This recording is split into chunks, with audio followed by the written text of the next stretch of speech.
Testing, testing, 1, 2, 3. Testing, testing, 1, 2, 3. Let me know if you guys can hear me in the chat.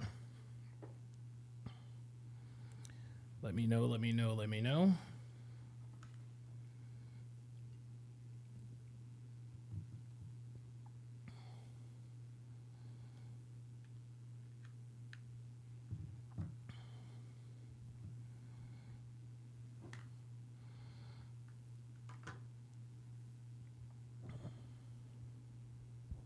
All right, good stuff, good stuff. Excellent. Let me run down and fill up my water bottle. I'll be right back.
All right, let me, okay, all right. Janik L'Italian is in the house. Love this lemon sparkling water. Keeps my voice nice and lubricated, I guess, for the most part. We got 44 of you in here. Got 44 of you in here watching. So what's up, guys? It's your man, Donovan Sharp. And welcome to the 32nd edition of the Hard R podcast. Another potential party foul there. As you guys know, yesterday,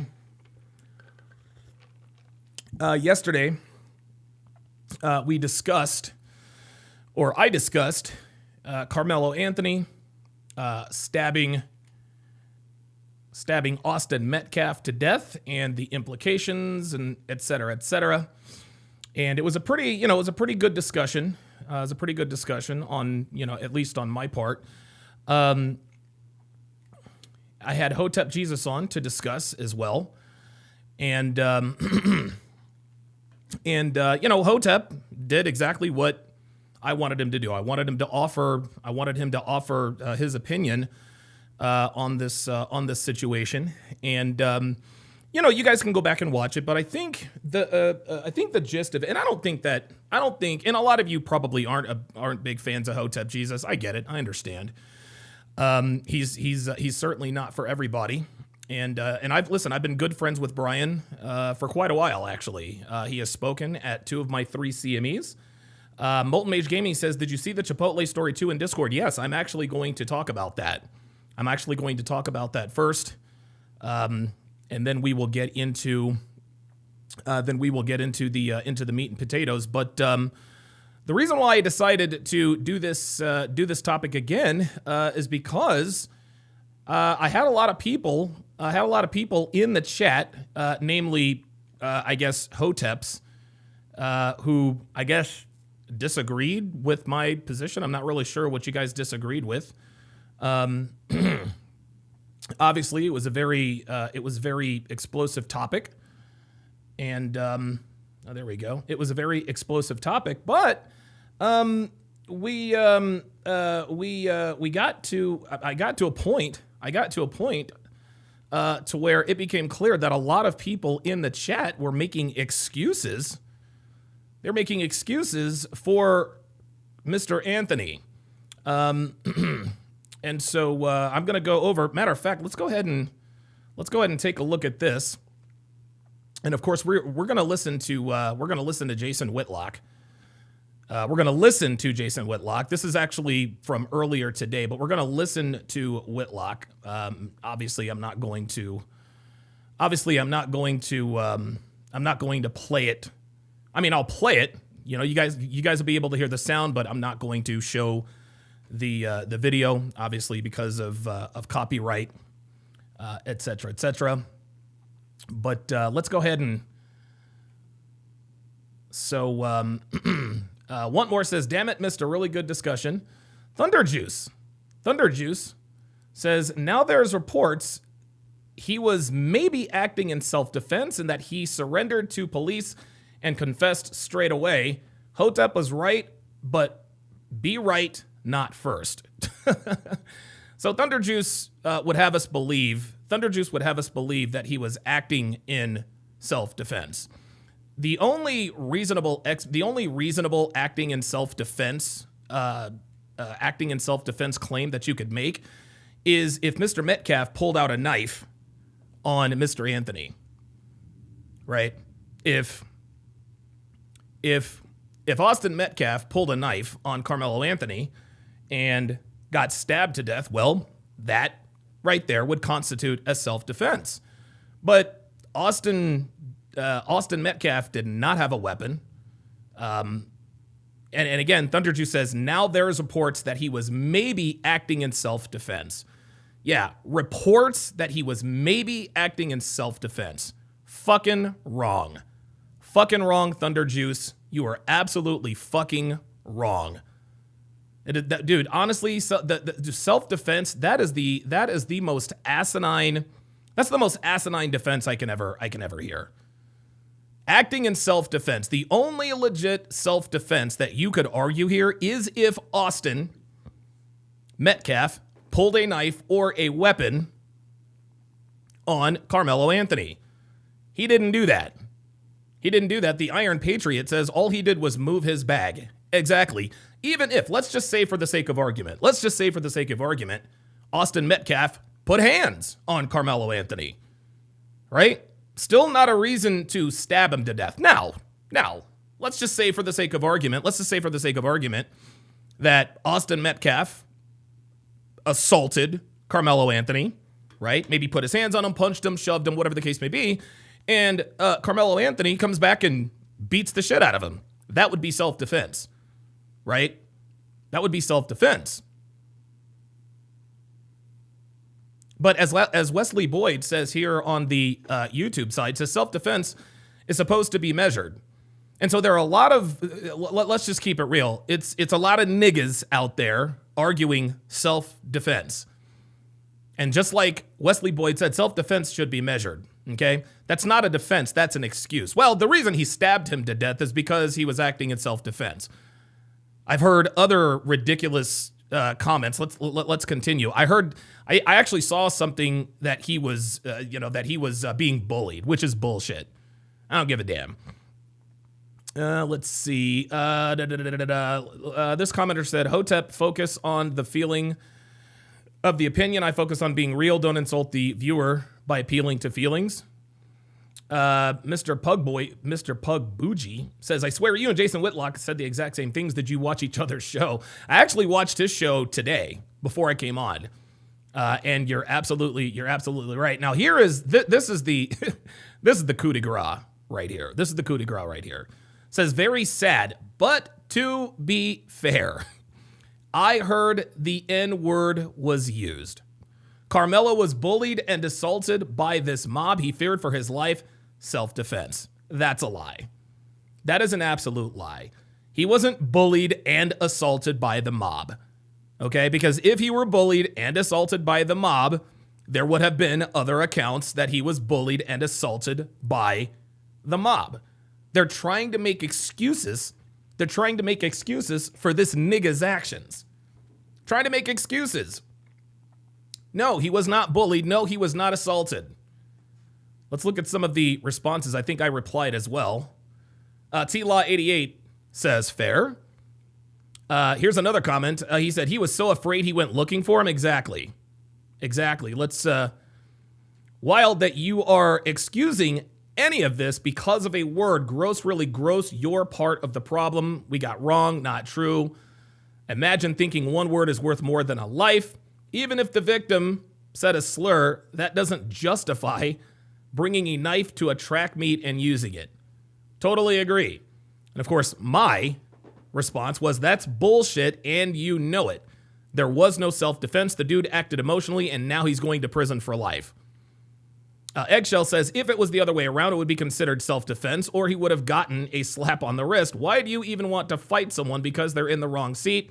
They both were wrong and both paid the price. Nope. Nope. See, now people are now people are trying to hedge. Right? Now people are trying to hedge. Well, they were both wrong and they both paid the price. No. Austin Metcalf was not wrong in this situation. He was not wrong in this situation. Actually, you know what? Let me back it up. Even if Austin Metcalf were wrong in this situation, that does not justify being stabbed to death. I still can't believe, like, honestly, here in 2025, guys, I still cannot believe that there are actually people out here calling this self-defense. They're saying that he was bullied and that he was not bullied, nor was he assaulted. This was a nigga acting like a nigga. Why So Serious says hate crime. I don't know. I'm not assigning those kinds of labels. A crime is a crime is a crime. Okay?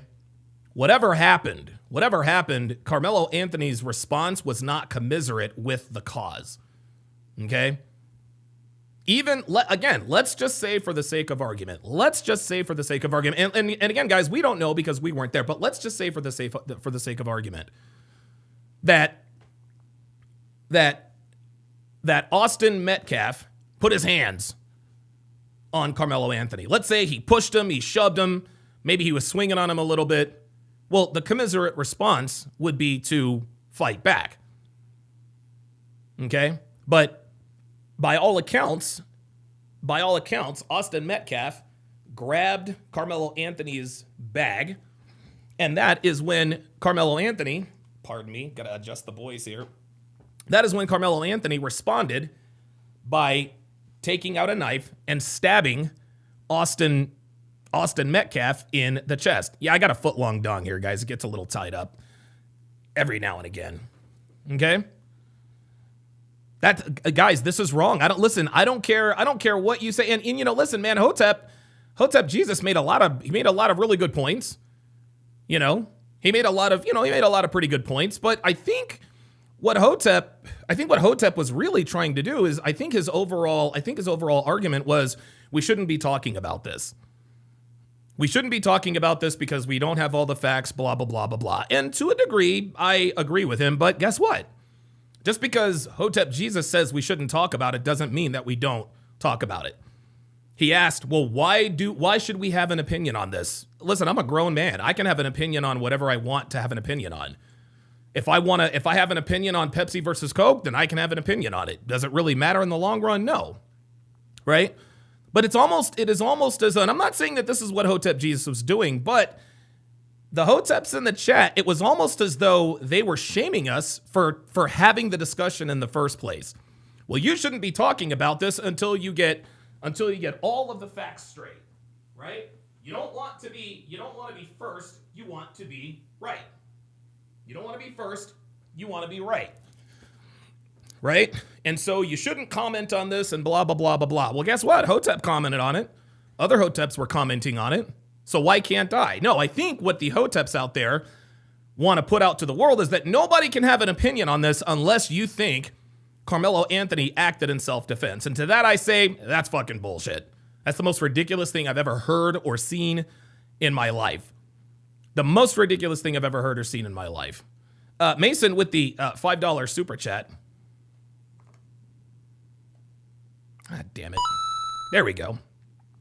Mason with the $5 super chat says, this discourse is why good black men, which is most of us, have to answer for this idiocy. Absolutely. Shane Ingle with the $5 super chat says, we will never be able to heal as a society for as long as we make excuses for this type of behavior despite one's skin color. R.I.P. Austin. Yeah, I mean, this is, again, guys, this is what tells you that black people in this country are more racist than white people. I've said it, guys. I've said this now for months, almost years. Black people are more racist than white people, guys. Like, anytime anything like this happens, you can, and it's funny, people say, well, you people want to make this about race. No, people don't want to make this about race. This is about race, okay? A black kid stabbed a white kid to death. Guess what? Whether you like it, want it or not, it is about race. It is about race. It is about race, and it is about culture. Because I promise you this, had the roles been reversed, if Austin Metcalf were sitting in the wrong place and Karmelo Anthony said move, Austin said make me, and Karmelo Anthony grabs his bag and puts it over there, I can promise you, I am 1,000% sure Austin Metcalf would not have stabbed him. Austin Metcalf would not have stabbed him. No, the reason why Karmelo Anthony stabbed Austin Metcalf to death is because he was brainwashed by nigga culture. And that's what I call it, guys. That's what this is. This is nigga culture. Jay-Z versus Nas, Drake versus Kendrick Lamar. It's nigga culture. Who gives a fuck? Who honestly gives a fuck what Drake said about Kendrick Lamar? Who gives a shit about what Kendrick Lamar says about? Who gives a fuck? This is the problem with the so-called black community. We give so much oxygen to shit that not only doesn't matter, but that damages the community. It's like all they want to do is play what they used to call the dirty dozens, people talking shit back and forth and this and that. This is absolute insanity. And so what I'm going to do now is before we get to more of this stuff, I'm going to talk about another story that involves another young black man doing nigga shit. Mason with the $2 super chat. Appreciate that. He says, you can count on the communica to defend this shit. Absolutely. Absolutely. Guys, if you are defending Karmelo Anthony's actions, this is a you problem. This is a you problem. This is incredible that anyone at all is actually justifying this behavior by calling it self-defense and making shit up. People are literally making shit up. He was bullied. No, he wasn't. He was assaulted. No, he was not. No, he was not. Ultimate Influencer Plug says, get stabbed over a seat. Exactly. Like what? Like what? Like what the fuck? Connor Brown says, Hotep is a clown. Listen, guys, listen. I am respectfully asking you to be respectful of Hotep Jesus. Okay? Brian Sharp, aka Hotep Jesus, he's a good friend of mine, and we've been friends for years. Okay? We don't agree on everything. There are things that we don't fundamentally agree on. Okay? But he respects me, and I respect him. You can have a respectful discourse with a friend of yours. You can have a respectful disagreement without being disrespectful. Him and I had a respectful discourse about it. I don't feel any differently about him today than I did yesterday. I love Hotep Jesus. I love his brand. I love his passion. I love his intelligence. I love the guy. He's one of my good friends. He's one of my good friends. So listen, man, I know a lot of you guys don't like Hotep Jesus, and that's fine. That's okay. You can dislike him. You can, you can disagree with him. I'm asking you to just show him a little, just show some respect. You can disagree, but I'm asking you guys this because he's my friend. That's it. King Live says he called us small brained. Yeah, he did. But guys, listen, do I agree with Hotep Jesus when he calls my audience small brained? No, I don't. No, I do not. But guys, we're not going to stoop to that level. Okay. We're not going to call Hotep Jesus a clown. We're not going to say that he's small brain. We're not going to do any of that stuff. Okay. We are going to have a respectful on employees of a local. We are going to have a respectful discourse. And if you disagree, it is what it is. You disagree. I've got, oh, wait a minute. I thought I had somebody pulling up. By the way, guys, the pull-up studios are open. If anybody has a disagreement, if anybody wants to discuss, if anybody wants to discuss this, guys, hashtag pull out. Hashtag pull out. Oh my God, I'm such a fucking idiot. I'm sorry. Hashtag pull up. Sorry about that. Yeah, well, definitely pull out. Definitely pull out. You should be using a condom anyway, but you got to pull up. But what I want to do first, is I want to talk about another story that happened in the wake of the Austin Metcalf, Karmelo Anthony tragedy. And I'm going to react to this video. Chipotle Wi-Fi denial leads to a gun threat. Wow. Leads to a gun threat. Let's take a look and listen. Restaurant who refused to give him the Wi-Fi tonight. A man pulled a gun on employees of a local restaurant who refused to give him the Wi-Fi password. That man is now facing several charges against him. Fox 5's Denise Dillon is live in Cobb County tonight. Denise, police caught up with him rather quickly. Yeah, he didn't get very far. Police say the employees at this restaurant who had the gun in their faces called 911. Officers raced over here, and when they got here, they found the man just across the street at this hotel. Unbelievable, man. The suspect was denied access to the Wi-Fi. He took it to extreme levels. Cobb County police say this man. Incredible. And isn't it funny? They all kind of look the same, don't they? They all kind of look the same. Can you believe this nigga? Can you believe that this nigga pulled a gun on an employee because he was denied the Wi-Fi password?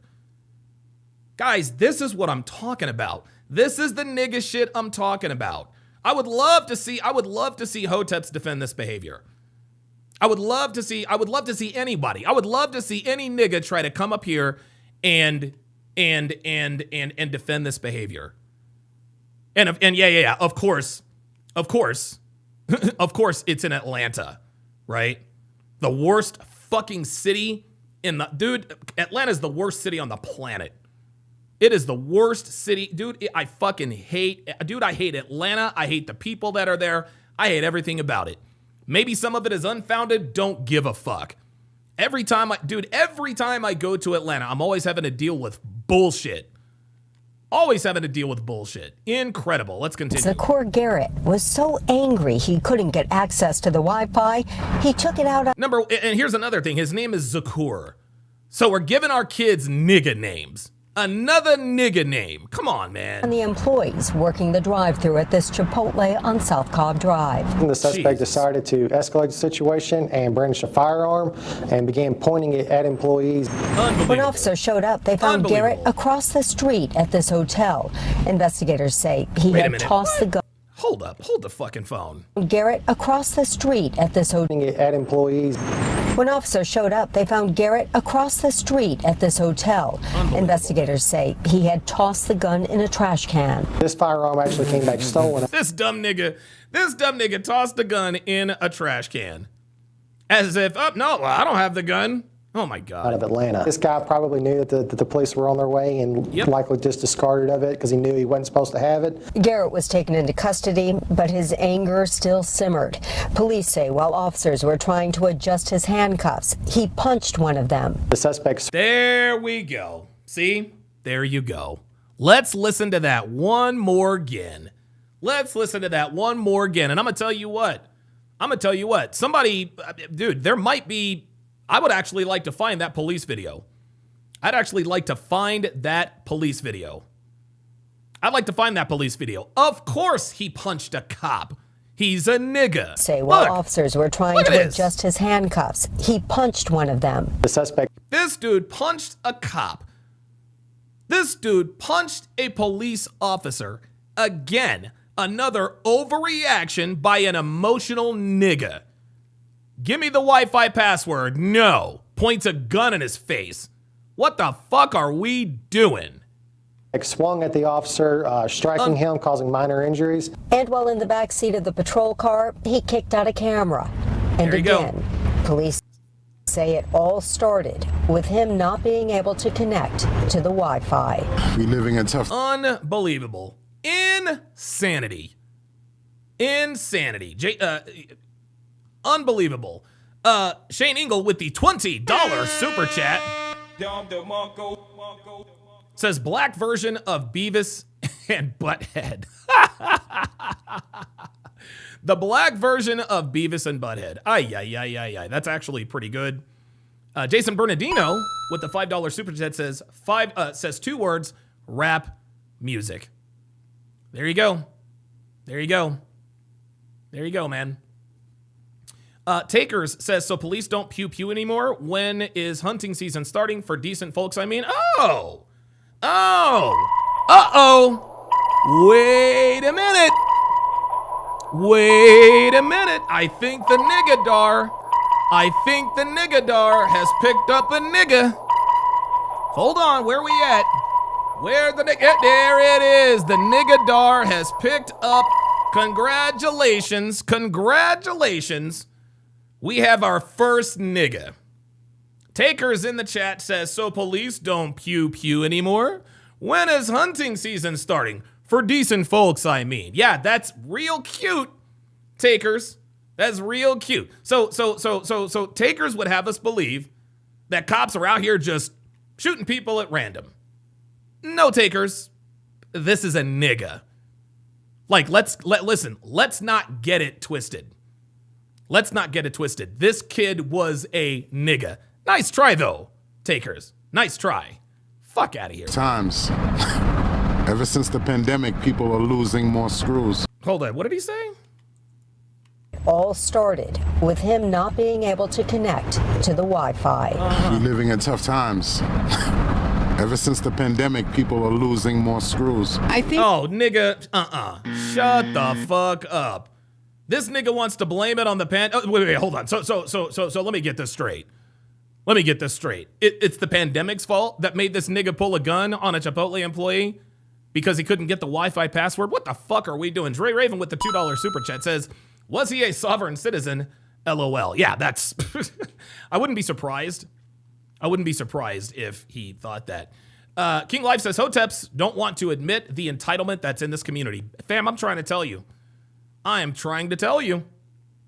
don't know. Look, and here's the thing, guys. And I'm being honest here. Maybe I need to do a little bit more research on HOTEP. Not HOTEP Jesus, because I've known him for a while. If anybody wants to come on and educate me about HOTEPs and what the community is about, I'd really like for you to come up. The link is in the chat and the description. What exactly is this HOTEP community about? Because I've heard that the word HOTEP means peace and this and that and a third, but sovereign citizens are HOTEPs. Wow. I did not know that. How about that? Let's continue. I think especially in Atlanta lately, they pull out guns and do some crazy things. That is. Listen to what this woman just said. I think especially in Atlanta lately, they pull out guns and do. Yeah, in Atlanta lately, they pull out guns. She's talking about niggas. She's talking about niggas. Ah, there it is. HOTEP Goldstein says this nigga sound like a great value Myron. We got another nigga in the chat. Here we go. HOTEP Goldstein sounds like. Yeah, there we go. That's funny. Okay, listen. Maybe I do sound like the great value Myron, but am I wrong? HOTEP Goldstein? Why are you saying that I sound like the great value Myron? Hey, listen, man, that's your opinion, and you're entitled to it. But I'd like to know what your stance is on this. I'd like to know what your stance is on this. Number one. Number two, I spoke on this before Myron spoke on this. So maybe Myron sounds like an Ethan Allen, Donovan Sharp, right? Maybe, right? The Iron Patriot sounds like he was running and he didn't have a gun on him. He threw the gun away, and that's why they probably had their guns out, because he was suspected with a gun. Right, of course. Taker says, no, I didn't mean that police shoot innocents left and right. I didn't convey sarcasm correctly, but it's cool. The response is understandable, seeing the current call and show's theme. Oh, my bad. All right, I'll take that. That's on me. Okay. So takers is so say, hey, listen. The Nigadar every once in a while gets it wrong. The Nigadar gets it wrong every time. Every once in a while. Hotep says, yes, you are wrong. What exactly am I? Hotep Goldstein, listen. And I mean this as respectfully as possible, not being facetious. You are more than welcome to come up and discuss this with me face to face. Like, if you think I'm wrong, I would be interested to know why you think I'm wrong. Let's have a discussion about it. Okay, your first comment was an ad hominem attack. Typical nigga shit, typical uneducated Negro nigga bullshit. Cool. I'm not going to stoop to that level. I'm not going to sit here and call you names. At least not too many. I'm not going to attack you or your character. I'm going to be the bigger man here, and I'm going to ask you to come up. If you think I'm wrong, I'd like for you to articulate why you think I'm wrong. And here's the thing, Hotep Goldstein. Also, I would like for you to explain to me what exactly the Hotep community is about. Because I'm very, very interested in this. I'm very, very interested in this because evidently I don't really know much about you guys. I really don't. But just based on the comments that I've seen between yesterday and today, it sounds like you guys like to justify nigga behavior. I could be wrong, but I doubt it. But in case I am, I'd like for you to come up and discuss this with me. Please do. Like I'm asking you respectfully. Please come up and educate me. King Lou says Nigadar is hilarious. Yes. Nigadar. There it is. Nigadar. Let's see. Actually, this is a sonar, so it's almost like a periscope. All right. Looking for niggas. Nope. Wait a minute. Dude, niggas don't like the water, so I should probably change that. Alex Costin says, damn, I just got in. Someone is trying to pull up. No, Hotep Goldstein is apparently a coward. He says, yes, you are wrong. If you really do believe that I'm wrong, Hotep Goldstein, I would really, really like for you to pull up and tell me why you think I'm wrong. I really, really would. Let's continue. Do some crazy things. That is absolutely insane. We're not required to have Wi-Fi. And in addition to the 6 charges that Garrett faces here in Cobb County, please tell me that he has... Hotep Goldstein, there is no number, Hotep. There is no number, Hotep, but you can there is no number. It's StreamYard. So listen, Hotep Goldstein, you can join from any device. You can join from your phone, your iPad, your computer, whatever the case may be. Also, the link is pinned in the chat. In the chat. 3 outstanding warrants from another county. There you go. Guys, I swear to God, stereotypes exist for a reason. In this little 2-minute clip, all of the stereotypes about niggas, coming true. Nigga comes into Chipotle, wants the Wi-Fi password. They don't give it to him, so he pulls a gun. Like a coward, he runs, throws away the gun, gets arrested, assaults one of the police officers, and oh, by the way, surprise. Please tell me that he has... Surprise, he has a warrant. Okay, very good. All right, looks like I've got Hotep Goldstein. Oh, I know who you are. You're the guy with the chipped tooth. Yeah, aren't you in Arizona? That's where I'm at. All right, hang on. Let me bring you up here quickly. Oh, wait a minute. Hold on. I got to refresh this. Hang on. HE. Give me a quick second. Hold on. I want to make sure everybody can see you. Video capture. I do apologize. Oh, there it is. Give me a second. Let me, all right. Give me a second. Restart capture. Got it. Okay, there we are. Okay, Hotep Goldstein. Now, so it's your opinion that I am. So what exactly? So first of all, and I need you just compartmentalize. What exactly is, because I've known Brian Sharp for a while, and I've never really had a conversation with him in terms of what the Hotep community is about. So if you could be so gracious and just sort of explain to me what the Hoteps are, what you guys do, et cetera, et cetera.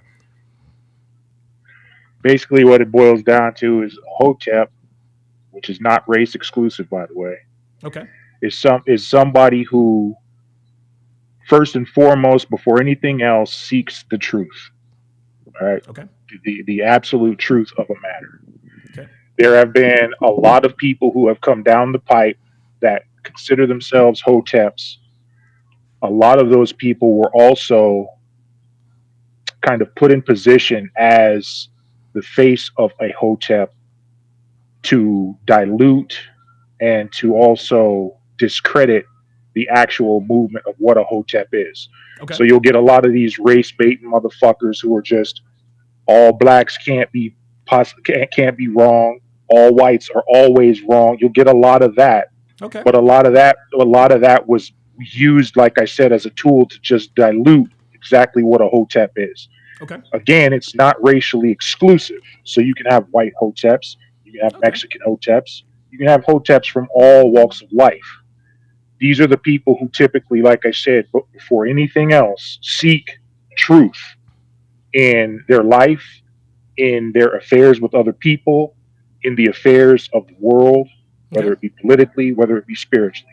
Okay. They're always constantly seeking that truth. Okay, very good. That makes sense. All right, so you said that I am wrong. What exactly am I wrong about here? Well, I don't want to mistake your premise here. So lay it out to me exactly as it pertains to this issue with the stabbing of the kid. What is your premise? Because I don't want to mischaracterize it. I don't want to misrepresent it. Sure. I don't think my premise is. I don't think there's anything complicated about this. I think that Karmelo Anthony's response to his alleged response to what had allegedly happened was not commiserate with what happened. From what I understand, he was sitting, I guess, in the wrong tent or something like that. Austin Metcalf confronted him, said, "Hey, this is our tent. You got to move." He said, "Make me." Austin Metcalf grabbed his bag, moved it, I guess moved it out, whatever the case may be. And he responded by stabbing him in the heart. And as far as I'm concerned, it's not even as far as I'm concerned. It was wrong for Metcalf to be stabbed by Karmelo Anthony. I think that the response was, like I said, not commiserate with what had actually happened. And I can agree with that.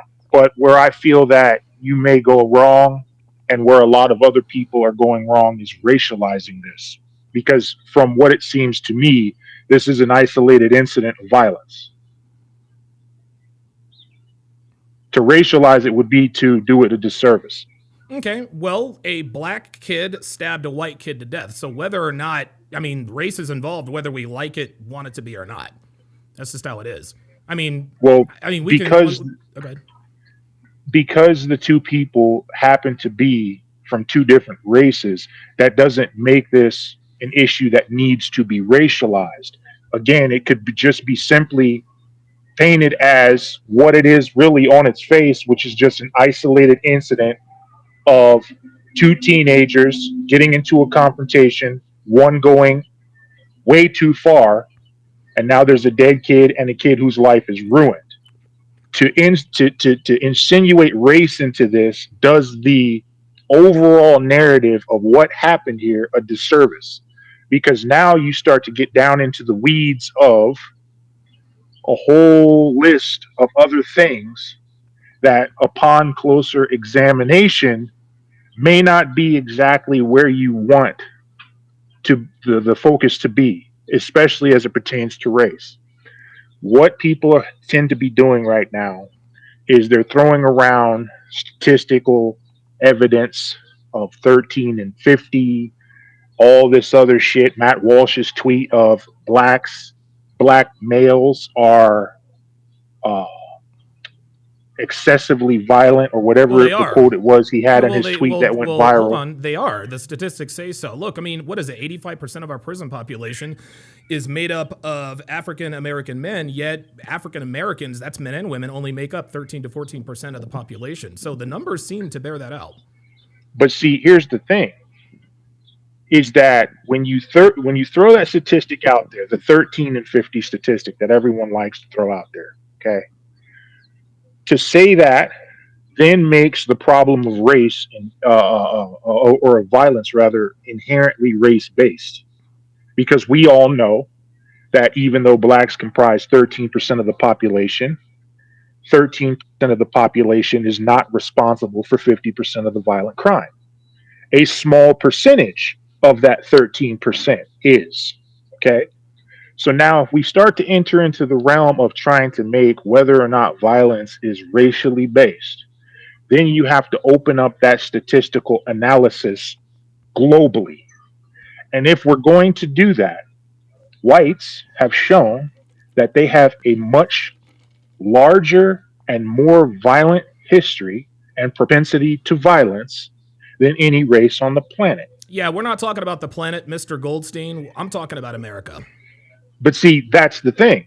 No, we live in America. You make it a race-based conversation, then you strip away all nationalities and everything, because race is a global phenomenon. Okay, race is a global phenomenon, but you just said that this was an isolated event in a country. The United States is isolated. Right. And we need to keep it there. Right. So, and you just said we need to keep it there, yet you said, listen, I don't know what the statistics are globally. You're probably right. You seem to be more, you're more learned on this than I am. I'm talking about in America. I'm not going to go from micro to macro to win an argument. The bottom line is that young black men, percentage-wise, are far more violent and commit far more violent crimes. And here's the thing, Hotep Goldstein, I fall into that category. I am a 4-time convicted felon of violent crimes with my fists. And listen, that is nobody's fault but my own. I'm not sitting here blaming my mom or my dad, whatever the case may be. I blame that on my lack of emotional control. And that lack of emotional control, to me, is directly tied to the rap culture. If there's a 17-year-old, if there are two 17-year-old boys, one is black, raised in the black community, one is white, raised in the white community, we all know that the black 17-year-old is going to be more susceptible to committing violent crimes. There may be an anomaly here and there, but that's how it is. The statistics don't lie. So while I agree with the fact that, yeah, globally, whites are have more, proclivities to violent behavior, here in America, it's clearly blacks, and our prison system shows it. See, this is what, but to paint it in that light makes it seem as if, again, the violence is race and race based. Like the proclivity to violence becomes then race based, right?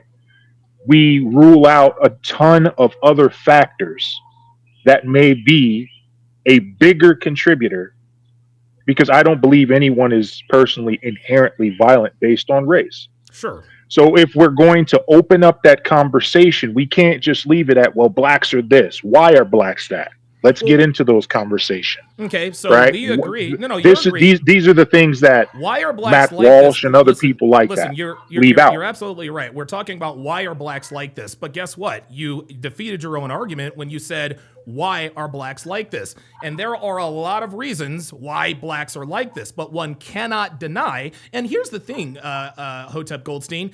Is it all black people? Absolutely not. Is it most black people? Certainly not. But it's enough of them. Stereotypes exist for a reason, Mr. Goldstein, and this was just another example of that in action. Again, out of the 13%, how many do you think are a part of this violent crime scourge? Probably a very small percentage. Less than 1%. And so then what is a bigger factor that should be focused on? The race or the things that cause the race? Because the race becomes irrelevant. You can plug and play at that point. If the cause is not the race, then bringing up the race, again, pigeonholes the argument into they're racist because they're black. That's why they call it a trope. That's why they call it a trope. Okay. Did you hear about the, I'm sure you probably heard about the, and I already forgot the girl's name. It was two girls. I think they're in like a 4x100, and one black girl brained another black girl, gave her a concussion, knocked her out. That made national news, and both participants were black. The underlying message was that, once again, a black teenager not having emotional control, buying into this hip hop nigga culture. Not only did she do this in front of everybody, she didn't even take accountability. She said, "Oh, that wasn't me," even though the tape shows it. So again, we have two examples now, 3 examples here within the last, I don't know, week and a half or so. I actually just got done talking about this guy who pulled a gun on somebody in Chipotle because they didn't give him the Wi-Fi password. White people aren't doing this, Mr. Goldstein. They're just not. They're not at all. Are you asking me or telling me? I'm asking you. Actually, let me rephrase that. Black people do it more than white people in terms of percentage. Like, I'll give you an example. I'll give you a quick example and then I'll let you go. A lot of people like to say, well, white girls do it too, right? We talk about baby mamas and the ghetto in the hood. Here's the thing, Mr. Goldstein. There are more white women on welfare than black women, okay?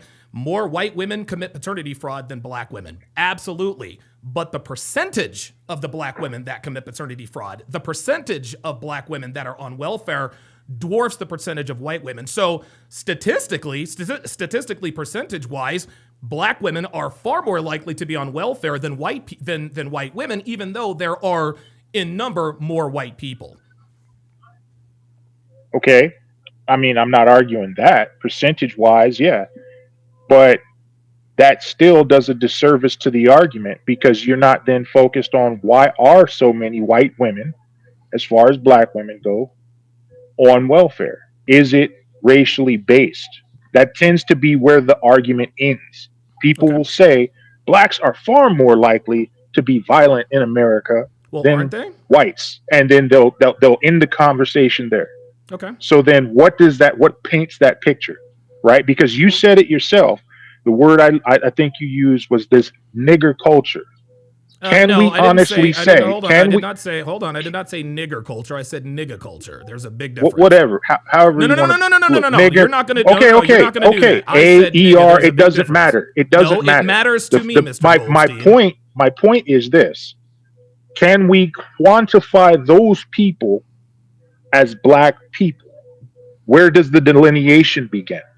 I think and I don't know where the delineation ends or begins. The statistics, because it's a cultural phenomenon, it's not a racial one. So then why lead with the race? Black people are this. Why not just this culture is this? You're right. You're absolutely right. Why lead with the race? Because it's the black race that has been the most susceptible to this nigga culture.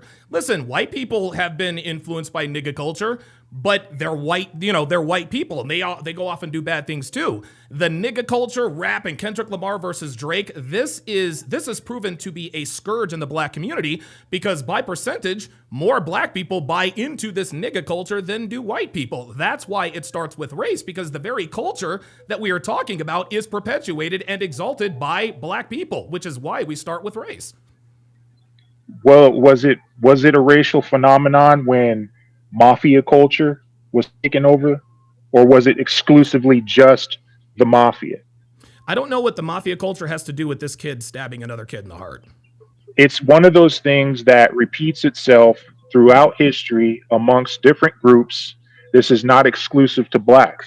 It's called a culture of insensitivity towards human life. It's called a culture of violence. It's called, and this phenomenon, this culture of all these things manifests itself differently in a variety of different ways throughout a variety of different cultures, throughout a variety of different time eras.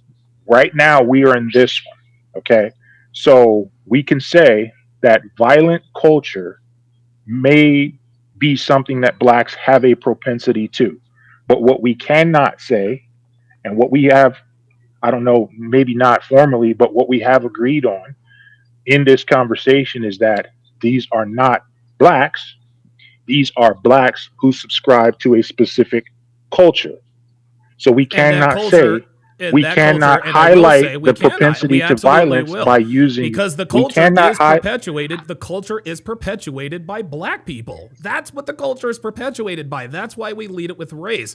And we all identify with our, I guess in our subconscious, we all identify, I suppose, with people who look like us for the most part. And so you have these young black men, these young black men look up to King Von, young black girls, Megan Thee Stallion and Cardi B. all of that plays out. But the bottom line here, Mr. Goldstein, is that most people in prison who are in prison for violent crimes are black. That statistic right there should let you know that this is not only is it a black problem, it is absolutely a culture problem. It's almost like a sandwich. It is a black problem because blacks perpetuate the culture and blacks then endorse that culture. It's exalted. Have you watched the BET Awards lately? And blacks are the ones responsible for that? Yes. Really? If you disagree, just tell me you disagree. I don't agree. Okay, well then tell me why you disagree. Those people are all on a payroll. Keep going. I'm listening. I mean, they're not the ones who own the parent company of BET. They're not the ones who own the distribution companies. They're not the ones who own record labels. They're not the ones who own a variety of different things that you say perpetuate this culture. They are participants in that. They are very much participants in that. Okay, so you're telling me... But the perpetuators of the culture... So you're telling me that it's white... No, there is no come on. You're telling me that it's white people's fault that black people act like niggas. I'm sorry, I just don't buy that. No, I'm not. It's the person's fault who subscribes to that culture. But no more than it is white people's fault, which it's not. It is not black people's fault either, just because a black face is attaching itself to this nigga culture. Let me ask you. That's what I'm trying to get you to understand. Well, too bad. Would you rather live in a white neighborhood or a black neighborhood? I would rather live in a black neighborhood. But see, you're asking a person who, like yourself, has done a lot of time, over 21 years for one crime. You know what I mean? So I am more comfortable around my own, mainly because, you know, I mean, well, I'm not even going to get into that, but I'm more comfortable around my own than I am with anyone else. Okay. All right. And as far as like all the violent culture and all, I know how to deal with that. So it's not a problem to me. Yeah. See, I'm not, and okay, that's fine that you know how to deal with all that violence. Mr. Goldstein, I would rather live my life not having to worry about crime happening around me. I live in a gated community inside of a gated community. And the reason why is because I don't want to be around niggas. That's why. So if you want to be around niggas, cool with me. That's fine with me. But as far as I'm concerned, I want to be in a neighborhood where I don't have to worry about someone possibly breaking into my house. I live in a neighborhood, Mr. Goldstein. Didn't you ask me if I rather want to live in a black neighborhood and a white neighborhood? Yes. Wasn't that the question? Yes. Because I don't want to live around niggas either. But I don't want to live around that of any race. Because they all exist. I live in Arizona. There's a ton of white nigga neighborhoods out here. A ton of them. Right. Okay. I don't want to live with those people. Okay. At all. Okay. Okay. Fair enough. So it's just one of them things where we got a nigga culture, black people. Just like you can't assign pedophile culture to white people, even though they disproportionately are whatever. It's one of them things, bro. Well, but I gotta go. Agree to disagree, man. Let's agree to disagree on this one. And I appreciate you coming up. But a higher percentage of black people are violent. I'm sorry, dude. The statistics bear it out. We just had a nigga who pulled a gun on somebody because he couldn't get the Wi-Fi password. That's a problem. Nigga culture is a problem. And listen, if you'd rather live around your own and be able to deal with the violence, more power to you, my friend. But as far as I'm concerned, I'm not trying to be around that. I'll give you the last word. Nah, you got it, bro. Okay, appreciate you coming up. Gold Step. I almost called him Gold Step Hoteen. All right, let me jump back in here quickly. Now I've got a couple of other people who want to come on. Let me remove this. All right, we've got Jamie Herring, Edward Cross, and Jay Blaze. Let me bring. Oh wow, I got somebody else coming up. All right, I'm gonna bring up. Let me bring up Jamie Herring. Jamie, can you hear me? Yes, sir. How you doing, Mr. Sharp? I'm doing good, man. How about yourself? I'm fine. I think I spoke to you last time. I did. I remember. How you doing, man? I'm fine. I wanted to have a conversation with the Goldstein guy, but I guess he just got off. Yeah. What were you going to ask him? Uh-oh. Oh, shit. Jamie? Jamie? Oh, shit. Sorry about that. Jamie, we lost you. Jamie, wait, is that him? No, yes. Oh, there he is. Well, hold on. Let me take down the other one. Oh, there it is. Okay, sorry about that, Jamie. Go ahead. Yeah. I want to have a conversation with the Goldstein guy, but he just got off. Yeah. Yes, I agree with you 100%. Like, black people, black men in particular, they do commit the most crimes in America. It's not even close. Right. They commit more crimes than white people. They definitely commit more crimes than Asians. They commit more crimes than Hispanics. And the reason they commit more crimes is because they're violent. Right. They're violent because they come from a violent environment. Most black communities in the United States are violent. They mimic a behavior of what they are exposed to. So if you see violence in the schools, you see it in your neighborhood, you see it in your family, your mama getting knocked upside her head with a father.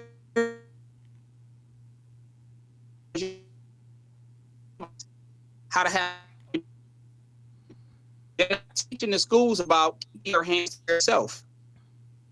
They're not teaching that. And me as a black man that grew up in a black community, I can tell you firsthand, black men today are their own worst enemy. That's right. They commit crimes because they choose to commit crimes. They don't want to take any type of accountability whatsoever. Right. And that's why when you have black people who have money, you know where they move? They move to the suburbs with predominantly white people. You know why? Because white communities tend to be safe. Even poor white neighborhoods are more safer. Poor white neighborhoods are more safer than black communities. There's no such thing as a white hood. Even a lower class white neighborhood is safer than a black neighborhood. Absolutely, man. Listen, I agree with you. Trailer parks we have the shenanigans in trailer parks to be sure, but I'm gonna tell you what, the hood is a lot more violent than the trailer park. Does violence happen in trailer parks? Absolutely, but not nearly at the same rate as they are in the ghetto. And like I said though, and like you told the gentleman, the prison system in the United States is filled up with black men. There you go. I don't feel sorry when I hear stories about black men going to prison. You mentioned King Von. King Von was one of the most wickedest human beings on the face of planet Earth. And his boy, Little Durk, he's doing prison time because he tried to orchestrate a hit on the Rondo guy. Yep. And you hear stories about a lot of these black men going to prison. Big U, he's going to prison. Fulio, he's dead. Yep. These men are gang members. They're thugs, they're hoodlums, they are a danger on society. I don't know what it is about young black men, but these brothers grow up. They don't want to be doctors. They don't want to be lawyers, attorneys. They don't want to be architects. They don't want to be engineers. They don't want to work in medical field. They want to grow up to be gang members, thugs and hoodlums. That's right. And guess what? Two things going to happen. Either you're going to end up dead or you're going to end up in a prison cell. There you go. And then you're going to keep going back to prison because you have a felony on your record. Nobody wants to hire you for a job because they feel like you are a liability.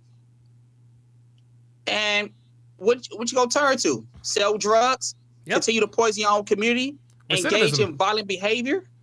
And they wonder why no other race of people, it ain't just white people who don't like black men. It's you got Hispanics who can't stand them. Asians, Chinese, other race of people. Indians cannot stand black people. It ain't because of your skin tone. Like I'm dark skinned, right? No, it's your behavior. It's your character. That's right. You don't have any etiquette. You don't have any ethics about yourself. You're not law-abiding. You're not a model citizen. You're not a productive member of society. Listen, I totally agree, 100%, Jamie. Thank you very, very much for chiming in. It is good to hear from you as always, man. I want to say one more thing before I go. Let's get it. Black men of good character who are law-abiding and model citizens, we got to address the problems in the black community. 100%. The biggest problem in the black community today is not white people, it's us. That's right. I have to let me tell you about me though, in my life. Okay. When I'm in predominantly black neighborhoods, I got to carry a weapon for my safety, my protection, my well-being. I'm going to be honest with you. When I see a group of black men and they look like thugs, hoodlums, want to be gangsters, and they look suspicious, I'm going the other way, bro. I walk on the other side of the street, Hell yeah. Or I will hold on to my weapon just in case something happens. When I see a group of white people, I don't get scared or afraid. Nope. I don't get scared or afraid though, because less than likely, I'm not going to be attacked by a white male. Absolutely. Say what you want about white people, they're racist, they're prejudice, stuff like that. I don't have problems with white people. Nope. It's always niggas I have problems with. I'm done. Absolutely. Jamie, listen, dude, fire as always, Jamie. I would actually like you to consider, if you would, Jamie, I'd actually like to get your information. If you would, send me an email to Donovan. Actually, you should join my Discord. I'd like to exchange phone numbers with you because I'm actually going to be starting a weekly Sunday panel that is going to discuss issues like this, and you seem more than qualified to be on that panel. So jump in my Discord and send me a message. I'm at work right now. I'm going to give you my information. So excellent. My email is jamiestar020@gmail.com. jamiestar020@gmail.com. Perfect. And that's JAIMESTAR 020. No. It's it's JAMIESTAR020@gmail.com. MIE STR020. So that is JAMIE STAR 020@gmail.com. That is correct. I got it, Jamie. I appreciate it, man. I'm gonna get a hold of you real soon, brother. Okay, thank you, man. Have a good day. Very good. You too, buddy. Jamie Starr checking in. All right, let me go to Edward Cross. What's going on, Edward? How you doing, brother? It's good to see you. Yeah, good to see you too, man. How's it going, man? It's going well. I tried to give you a call. I don't like blowing you up, but no, it's all good, man. But I wanted to say thank you for having this discussion. The conversation needs to be had. Yep. I appreciate all the brothers that are contributing because, disagree or agree, the discussion needs to be had so that way we can get over the hurdles and understand what's going on and stop the problem. Right. It's a problem.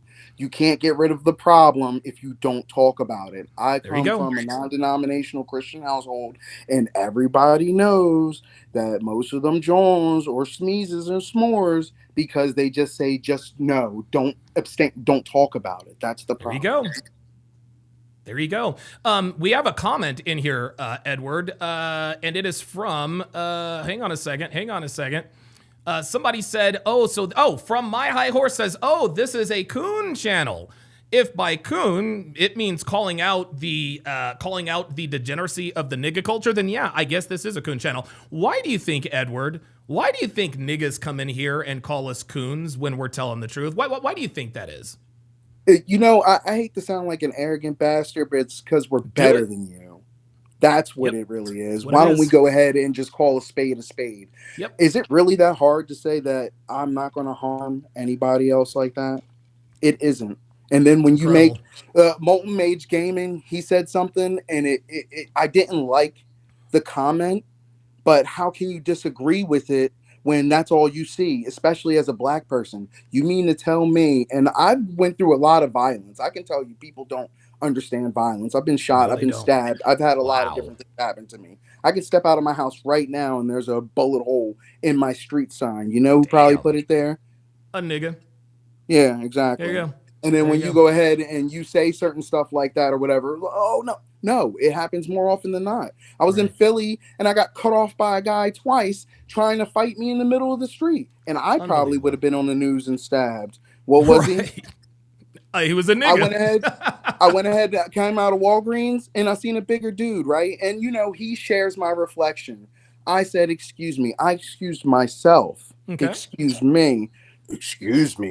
And you know what, condescending, whatever. We're in the Northeast, whatever. So I turn back and I look at his face and I smile because I think that it's somebody that I know that's just messing with me. Okay. No, it wasn't. So as I leave, I go, yo, you need to go have better manners. And he got mad that I said that. You need to. Man. But if I would have went ahead and punched him in the face over it, I would have been wrong. You would have been in the wrong. Absolutely. Edward Cross, thanks for chiming in. I got other people that I got to get to, but I'm going to get with you also about this panel. I think I'd like to have you to be a part of it as well. Thank you very much. Thanks, brother. Appreciate it. All right, let me go to, I've got Shane, and then I've got Shar Watkins. I apologize if I'm saying that wrong. Shane, what's going on, brother? How you doing, man? Oh, brother, I'm good. How are you?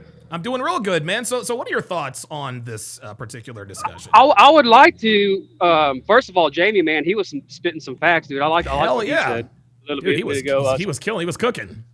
Yeah, so I'd like to kind of shift the perspective a little bit, keep it on topic. But I think there's a bigger picture to look at, a problem. And I was wanting to talk with the first guy that you had on.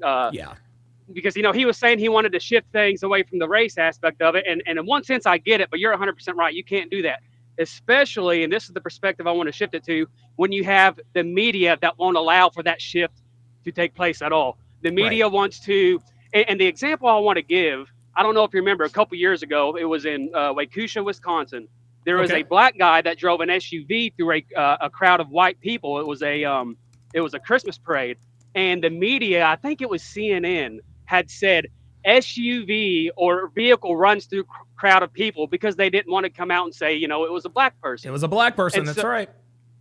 And it's like, obviously, if that would have been a white guy doing that to a black crowd, that would have mainstream been news, all over the news, right?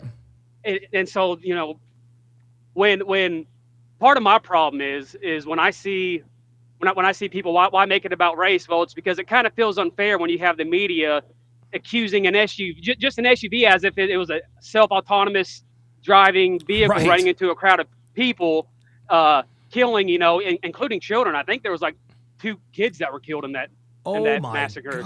Oh my God. Yeah. So I'm trying to find the headline. I'm pretty sure it was CNN that said that. But when you have the media labeling shit like that, but then wanting to emphasize white crime, whenever a white crime does happen, it's not fair. It adds kerosene to the already hot fire. Yeah. And so those are my thoughts on it. Not much else to say on the topic, but I mean, the media just hasn't helped. If anything, they've exacerbated the problem. It's crazy. And, to the majority of, I don't know if it's majority or not, but to a lot of America who don't watch independent shows like you or even Steven Crowder or Temple or whoever it may be, that just watch stuff like CNN or Fox News, they're not going to see they're not going to see anything other than SUV runs through crowd. There you go. They're going to get a completely different narrative. And it's all because the media is scared to death to call out the deplorable behavior of black people who come from the black community. That's exactly what it is. They put their they lick their finger, put it up in the air, and they go whichever way the wind blows. Is really what they do. Shane, I appreciate you. Shane, I appreciate you chiming in, my friend. Absolutely, brother. I appreciate you. Appreciate it, man. That is Shane. Let me bring up Char Watkin. How do you pronounce your name? It's C-A-R. So my first name's Chris, and then my last name Chris. My bad, man. Chris. All right. So, Chris. Okay. So, what's going on, man? What's on your mind? So, when you were in that debate and you asked, I forgot Buddy's name already, but when you asked him, what would you live in, a black neighborhood or a white neighborhood? Yeah. And what's funny is when you look at typical neighborhoods, white neighborhoods, first of all, when I live in a neighborhood, I want to be around people that are intelligent and have something to lose. Ooh, good point. Good point. I mean, have you ever been in a black neighborhood where majority of the residents were both intelligent and had something to lose? Because I live in one right now, as a matter of fact, and it took me a long time to get here. Oh, that's fantastic. Because for my mindset is like, man, I would love to live around majority black people that are both intelligent and have something to lose. But would be nice. It's hard to come by. So yeah, as a result, if you're a black man, or if you're a black person with some sense, you're not gonna. What you're gonna start to find, especially as you get older, is you're gonna get along less and less with niggas. Yeah, man, it's crazy, and it's not only crazy, man. It's sad because listen, man, the neighborhood. Look, the neighborhood that I live in, and I don't want to dox myself, but just to give you guys an idea of where I live in an ultra exclusive community. I live in a gated community within a gated community with its own private police force. Okay, we have our own private police force with full police powers. This is all signed off on by the HOA.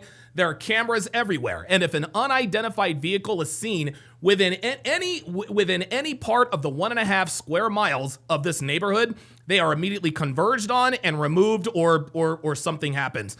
I have a 5-digit address number. My address is 5 digits, word number 1, Word number 2 and word number 3, I don't want to dox myself, is either trace or cove. I don't live on a street. I don't live on a boulevard. I don't live on an avenue. I live on a trace/cove. That's the kind of neighborhood that I live in. And unfortunately, since I moved here, I have seen not one black family here. And listen, maybe there are black people who live in this neighborhood. So far, I am the only one that I have ever seen. And that to me is a shame, man. It's sad. It really is sad. And as far as the solution goes, like the previous contributor explained, I'll go a little bit further. It's all about accountability. Like, we just do not hold ourselves accountable. And, if somebody like you or I attempts to, then we're shamed and, call out of our name. Yeah. We're basically excluded from the community today. Yep.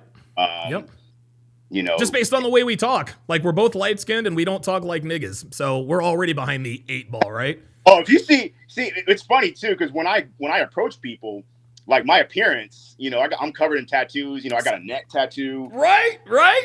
But then when I start talking, they're like, oh, I start talking about crypto. I start talking about finances. Hey man, I'm trying to buy Nike stock. I'm not trying to buy the shoes. Right. Oh, fuck? Like, what do we do? Look, my favorite line is this. I used to do a lot of buying and selling on Craigslist. And sometimes I would talk to the people, all right, I'll be there in 5 minutes. And then they see me, they're like, oh, you don't sound the same on the phone. It's like they're looking for, no, I sound the same on the phone. It's just that, oh, I didn't expect you to be a black man covered in tattoos. But that's how it is. Like, I'm not, and the thing is, Chris, is I don't take offense to that. Because most people who look like me and have the tattoos that I have are, more often than not, they appear to be up to no good. So I understand people's apprehension in terms of seeing, listen, I'm 6'2", I'm 230 some odd, or probably 240 some odd pounds. I look very intimidating. I look imposing. But as soon as you start talking, it's like, oh, okay, the threat level is now down, right? I can't tell you how many times I get that, man. Although I will say, I'm 5'8", so I got that going for me. Oh, that's good. That's good. You're a short king, so that works for you. Yeah. Well, Chris, thanks for chiming in. It appears we got a couple of more callers, but I'll give you the last word before we jump. Oh man, just hey, if we want to improve, we got to hold ourselves accountable. We got to educate ourselves. Stop blaming the white man. The white man don't really give a damn about us. I mean, most white people are cool and will put you on game. Sure. I mean, that's really all I got to say. We just need to fix our mindset, and everything else will follow. Chris Watkins, man, thank you very much for chiming in, man. I appreciate that. Or Hawkins, sorry. Very good. Chris Hawkins in the house. Let us go to. All right, let's go to Boldy. Boldy, you are on live with Donovan. How you doing, man? What's on your mind? Hey, Donovan. Hear me? I hear you loud and clear, buddy. All right, dude. Big fan. I'm pretty much. I want to approach this from a behavioral standpoint. I don't want to make it a race thing. Oh, sorry, my son. Uh-oh. Go ahead, man. Sorry. It's we have to denounce like certain behaviors in our communities. It's the pretty much single mother race behavior. Yes. So it's our emotions that go unchecked that get us in trouble, and there's no way to defend what happened with these young boys. With the stabbing, nothing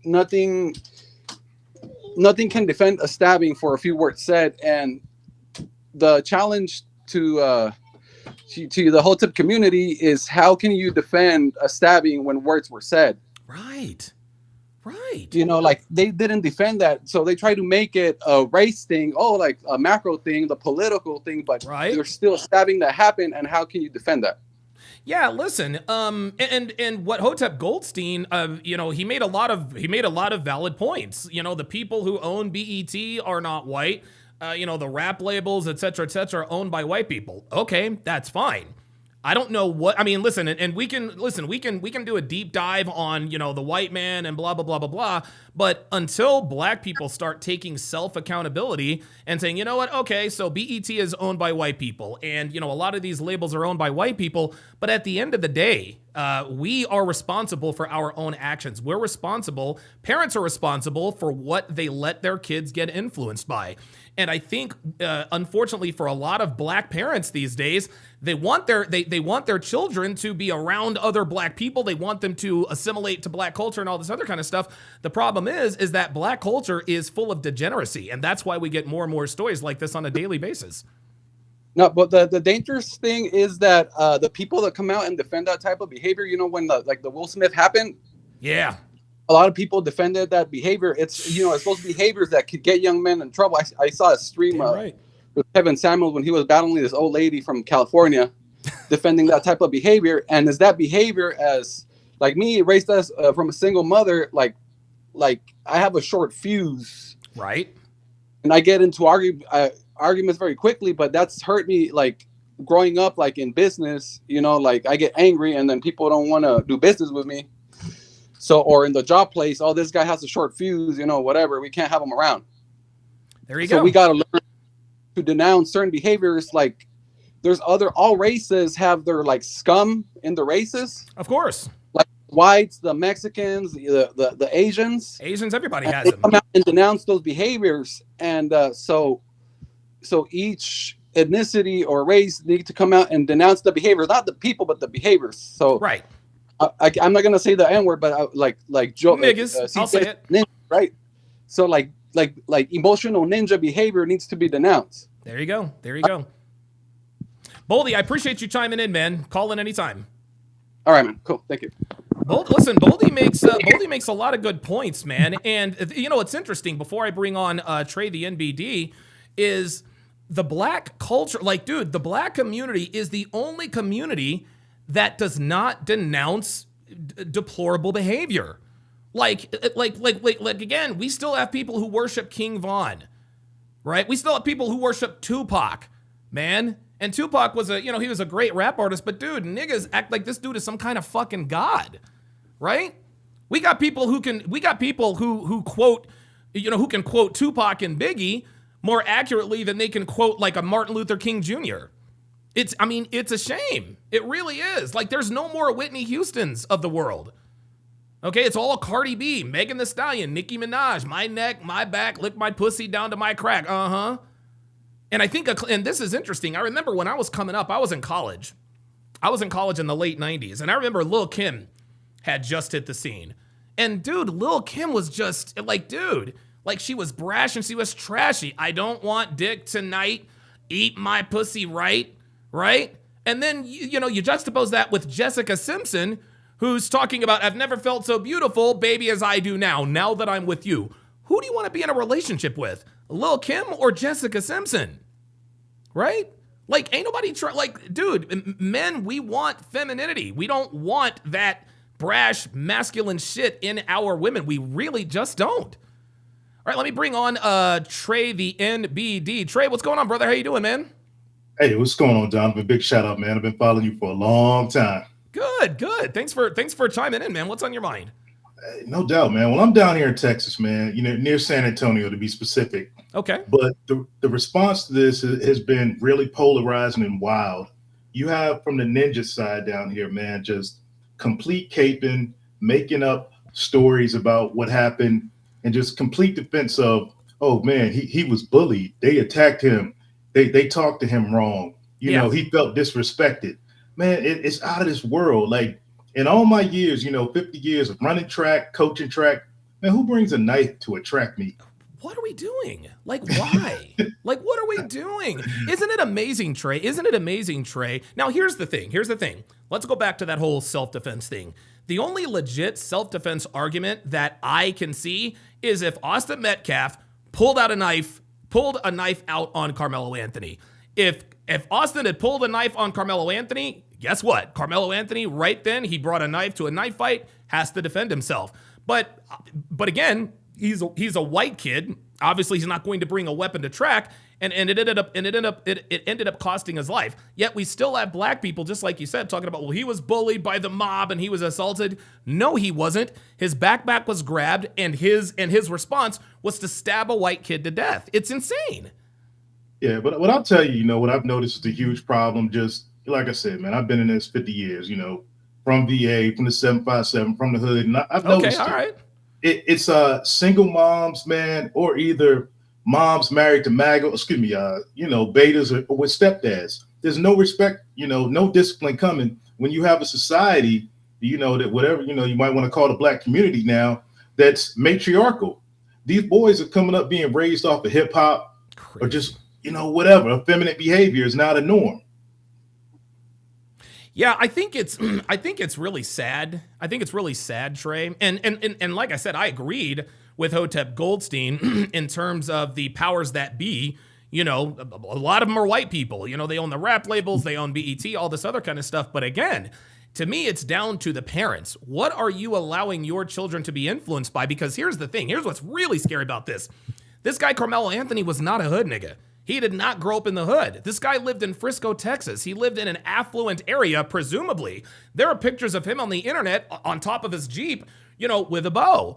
Unfortunately, for a lot of black parents, they don't realize that their children's upbringing, their values are being usurped by nigga culture. Jay-Z, Nicki Minaj, Snoop Dogg to a degree. Back in the day, the West Side Connection with Ice Cube, Dub C, and Mac 10. Listen, we're the same. We're around the same age. You remember those boys? I still bump that shit every now and again. But I think what's really happening, and Hotep Goldstein says, look, it is a cultural problem, not a racial problem. No, this is a racial problem because the people who are perpetuating the culture are black. Yeah, and the problem is this, and I've noticed it, and starting the whole 2020, the whole battle of Floyd. And man, I call it the Candace Floyd test. You just ask people how they feel about Candace Owens and George Floyd and just gauge their reaction. There it is. And I've noticed, my current wife, man, she's a real hot, might as well say she's white and Dominican. She's Dominican, but she's white. Okay. And what she's noticed in being married to me is she's noticed people do the sniff test. Yep. And they collectively notice you. They hear me talk, and then they're around me, and then they, damn, thank God he's not a nigga. Bro, she's watched them do it. And she's like, holy cow. And like one of the reasons she got me to begin with, she said, I was friends with her brother. She's like, I hate to say it, but you didn't act like the other black guys. It took me a couple years to like figure out what the hell you were. And then in like 2020, when I'm looking at black folks like, man, how the hell are y'all defending a crack addict? And then they were just like, dude, where do you come from? Your upbringing. And I just let it slip that my mom's Jamaican. Oh, he's a tether. He wasn't raised like us. Man, you got dudes from these suburbs like this Karmelo kid with $700,000 telling me, I wasn't raised. Man, I was raised around 99% niggas in Portsmouth, Virginia. There you go. I know I got every freaking nigga card, hood card there is. And even I'm looking at them like, the heck is wrong with you people? Man, so I don't even identify as black anymore. When these guys are like, black people, we got to get together. Heck no. I'm like, I'm done. My hands are washed. I think that there is and I'll let you go on this, man. I've always said that there is a clear, to use Hotep Goldstein's words, there is a clear delineation. There is a clear difference between black men and niggas. Chris Rock said it best. He says, I love black people, but I hate niggas. I'm the same way. I love black men like yourself. I love black men. Dude, even Hotep Goldstein, like he didn't really act like a nigga. He came on and he articulated himself very well. He made arguments and I disagreed with almost everything he said, but I can't consider him to be a nigga. But I can't stand people who endorse nigga culture, man. I'll give you the last word. Yeah, and I'm with you, man. It's refreshing to watch guys like you and Myron's, Myron's on Twitter. It's clan meetings, man. I love that. Yes, sir. Yeah. Very good. But, Trey, listen, appreciate you coming on, man. All right, I'll hit you up in the Discord. Thank you. Yes, sir, man. Take it easy. That is Trey NBD. We got somebody else who wants to come up, and it is Mordecai Ben David. Mordecai, can you hear me? Mordecai, you got to unmute yourself. There you are. Mordecai, where you at? I can't see Mordecai. Mordecai, where are you? Can't see Mordecai. All right, Mordecai, we're having some technical difficulties, I guess. Okay. Let me read a few more comments here. Oops, sorry about that. Oop, wait a minute. Let me read a few more comments here. Let's see. Says Max says people get mad People get mad at Eve. I don't. Yeah, it is what it is. It is what it is. Give me 1 second. Trey. Yeah, that was Trey. Shout out to Trey. The NBD says, I'll chime in. The response from niggas in Texas has been despicable. Dude, it's insane. It's absolutely insane. Oh, I see. So it looks like Mordecai Ben David was trying to, I think he was maybe trying to get my channel taken down because he's got some sort of disturbing image up on the screen. See, so Mordecai Ben David, see, this is funny. This is why we know niggas are dumb. Okay? This is why we know niggas are dumb. Okay? This guy thought that I would just bring him right up and allow him to start talking and show a pornographic image and for my channel to be taken down. Niggas are stupid, guys. Niggas are stupid. He thought I was just going to bring him right up. He even sent me a message. I'd like to chime in next. Hold on, where's it at? He said, yeah, I'd like to chime in next. I'm right here, bro. Boy, he really wanted to get in here. Unfortunately for him, I am way too smart for that. Good try, though, Mordecai. Good try. Let me see here. King Life says it's always a crack baby Negro. Absolutely. Stain392 says, oh no, we screen over here. Absolutely. Baker99 says, all the affidavit states is that Austin pushed Mello. Yeah, there you go. All the affidavit said was that Austin pushed Mello. Okay? And again, I could understand the self-defense argument if Austin pushed him and Karmelo Anthony came back and just beat the shit out of him. I'm good with that. If you put hands on another man, you have a basic human right to physically defend yourself from that physical threat. Okay? But a physical threat, you need to respond in kind, right? If somebody pushes you, you don't take out a knife. You don't take out a knife and stab them. No. If somebody pushes you, you push him back or you beat the crap out of him, right? But Karmelo Anthony allowed his brain to be infiltrated by nigga culture, and unfortunately, it has cost 2 lives. One of them happens to be him. King Life says, HOTEP's trying to act like race is separate from the culture. Right. Exactly. No, you cannot separate race and culture. I should have said that while he was on. You can't separate race from culture. Okay? The degenerate black culture is perpetuated and endorsed and celebrated and exalted by black people. It is what it is. It is what it is, man. Water says, hey, sup, Donovan? Yo, Donovan, were you on Fresh and Fit lately? I can't find it. Yeah, I was not on Fresh and Fit lately.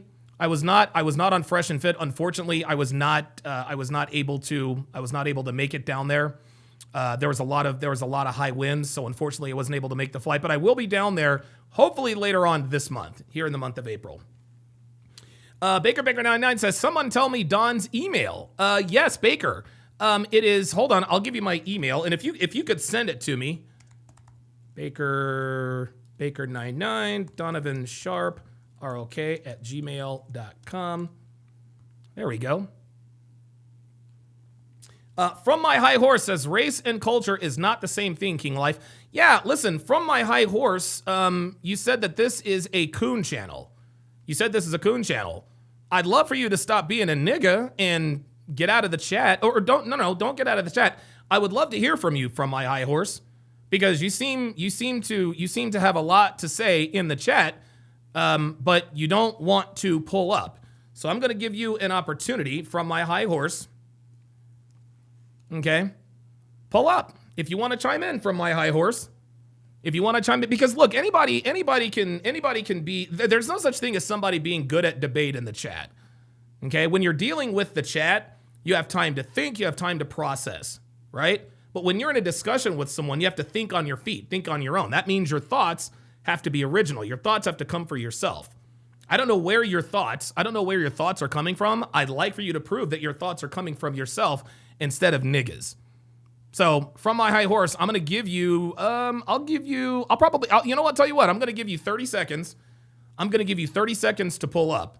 And if you don't pull up, but I still see you in the chat, I'm going to ban you because I don't give a fuck what you have to type. I care about what you have to say.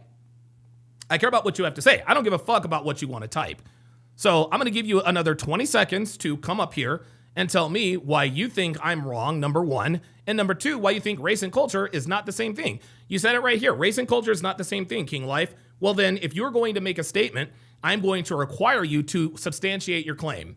And if you don't have the balls, if you are not man enough to come up here and face me face to face, then I'm sorry. You can't be a part of the chat anymore. You can't be a part of the chat anymore. And now you have 10 seconds.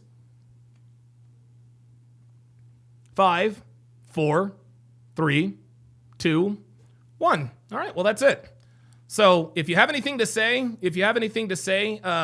from my high horse, from your high horse, you're gonna have to join. You're gonna have to join the video link, my friend, because I don't fuck with cowards. Here we are. Oh, wait a minute. Somebody did pull up, and that is J Blaze. J Blaze, what's going on, brother? How you doing, man? Hey, how you doing? Good. I thought I saw you in there earlier, but I wasn't sure if it was you or not because I think your camera was off. What's going on, brother? No, I had to go somewhere, but Okay. I'm free now. No, I think the HOTEPS I think HOTEPS like brilliant, but he comes at kind of at it from a economic and political angle. Okay. And I'm more interested in like social dynamics and the cause of things. Okay, fair. That's fair. And so I think one of the reasons is as we realize with women, they have an issue with like validation and attention. Right. So men, we have a hero complex where we want to become kind of heroes. Okay. This is why we have a lot of people playing video games because they can see themselves as a hero in like, because I think a couple of years ago, there used to be an insect game where there was no reason for it, but all the guys that played it would save this colony. There was no benefit whatsoever because it was just in their instincts. Right. And if you don't have a culture that instills good heroic values, like what I said yesterday about like Coach Carter, where he's going away from the gang culture, and they treated that as a heroic moment. Right. Right. We don't have that anymore. No, we don't. No, we don't. No. No, And so what these people, what a lot of people, and I'm saying in any community, we're being brought up to worship like emotional people. Yes. Like what kind of role models do we have now? Jesus Christ. They're very emotional. Yep.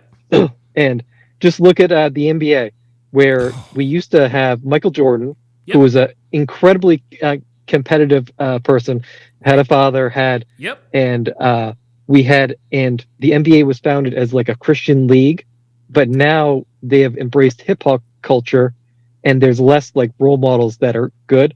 And I think part of that is the black culture, where their parents will say, to get our family out of this, we need to like get into like sports and scholarships and use sports to get in there. But sports has been like kind of like corrupted with the hip hop culture. So now sports should be a place to because it used to be like political like if you want to become a congressman or something, you could put on your resume, I was the captain of like say Harvard lacrosse league or NBA or basketball league, and that would show you led a team to either a championship or something. Sure, right. We don't have that anymore because we don't really respect that as much.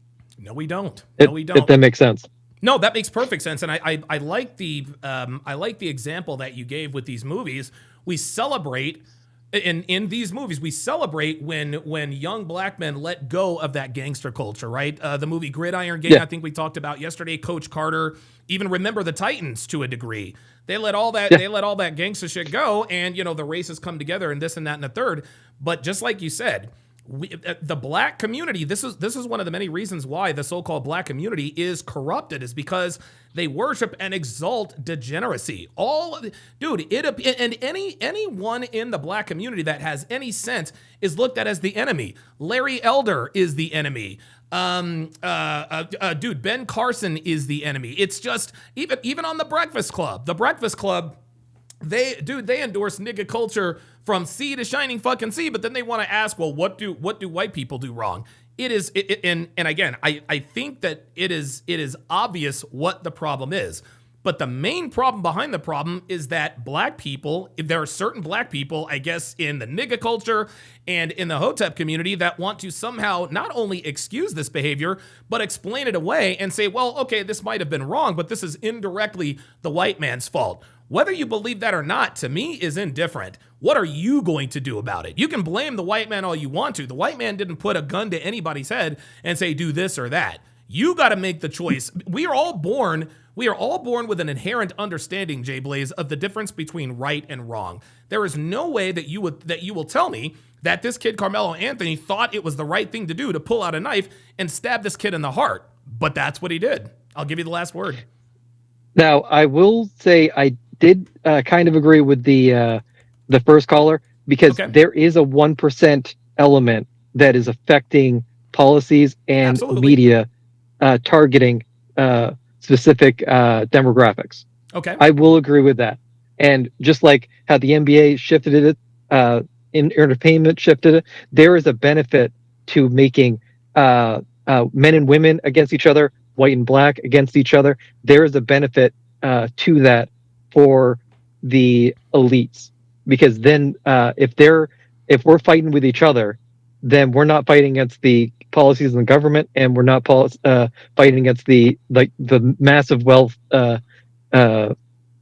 imbalance that is going on with the top 1%. I totally agree with that. Okay, Jay Blaze, listen, man, thanks for chiming in, and call in anytime, brother. I appreciate it. Jay Blaze, as always, chiming in. I like the perspective that he gives. Okay, so shout out to Baker99. I'm gonna give him a Don DeMarco. So Baker99 sent me the article with the affidavit. So what are we doing here? Hold up, there it is. Okay, so let's take a look at this article. This article apparently has the affidavit. Unfortunately, this is freaking riddled with ads. Let's see. It says, touch me and see what happens. New details emerge surrounding Frisco track meet stabbing and arrest affidavit. The suspect told the officer who arrested him that the 17-year-old victim, quote, put his hands on him, and that he admitted that, I did it. Okay. So Austin Metcalf put his hands on Karmelo Anthony. Austin Metcalf was wrong for that. You can't put your hands on another man and not expect some sort of retaliation.